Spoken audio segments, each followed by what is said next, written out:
మీలో ఎవరికైనా ఫోబో ఉందా?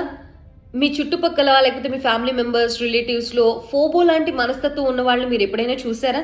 అసలేంటి ఈ ఫోబో అంటే fear of better decision. For example మనం ఒక షాప్‌కి వెళ్తాం. మల్టిపుల్ డ్రెసెస్ తీస్తాం. ఎట్ లాస్ట్ ఒకటి సెలెక్ట్ చేసుకుంటాం. అది మనకి బాగా నచ్చుతుంది కూడా. అయినా కానీ కొనం. నెక్స్ట్ షాప్‌లో ఇంకా బెటర్ కలెక్షన్ ఉంటుందేమో అని చెప్పి ఇంకొక షాప్‌కి వెళ్తాం. అక్కడ కూడా అన్నీ చూస్తాం. కానీ అక్కడ ఏమీ నచ్చవు. తీరా ఫస్ట్ షాప్‌లో ఉన్నదే నచ్చింది అని చెప్పి ఫస్ట్ షాప్‌కి వచ్చామనుకోండి, అప్పటికే అది సేల్ అయిపోతది. సో, ఫస్ట్ సెలెక్ట్ చేసుకున్నది చేజారిపోయింది. సెకండ్ దాంట్లోనేమో నచ్చట్లేదు. ఎట్ లాస్ట్‌కొచ్చేటప్పటికి డిస్సాటిస్ఫాక్షన్‌గా ఏదో ఒకటిలే అని చెప్పి ఉన్న వాటిల్లోనే సెలెక్ట్ చేసుకొని వెళ్ళిపోతూ ఉంటాం.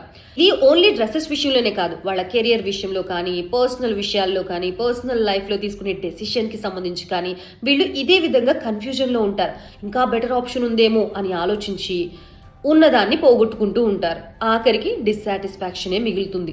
దీన్నే ఫోబో అంటారు. మన ముందు మల్టిపుల్ ఆప్షన్స్ ఉన్నా కూడా ఇంకా బెటర్ ఆప్షన్ ఏదైనా ఉంటుంది అని చెప్పేసి సెర్చ్ చేస్తారు. ఉన్నదాన్ని కూడా పోగొట్టుకొని ఫైనల్‌గా ఒక డిస్సాటిస్ఫాక్షన్ డెసిషన్ తీసుకుంటూ ఉంటారు. రాంగ్ డెసిషన్స్ తీసుకుంటూ ఉంటారు.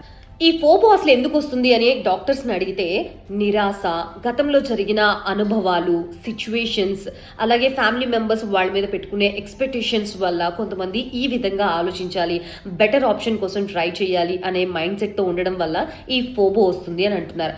మీలో కూడా ఈ ఫోబో లాంటి మనస్తత్వం ఉందా?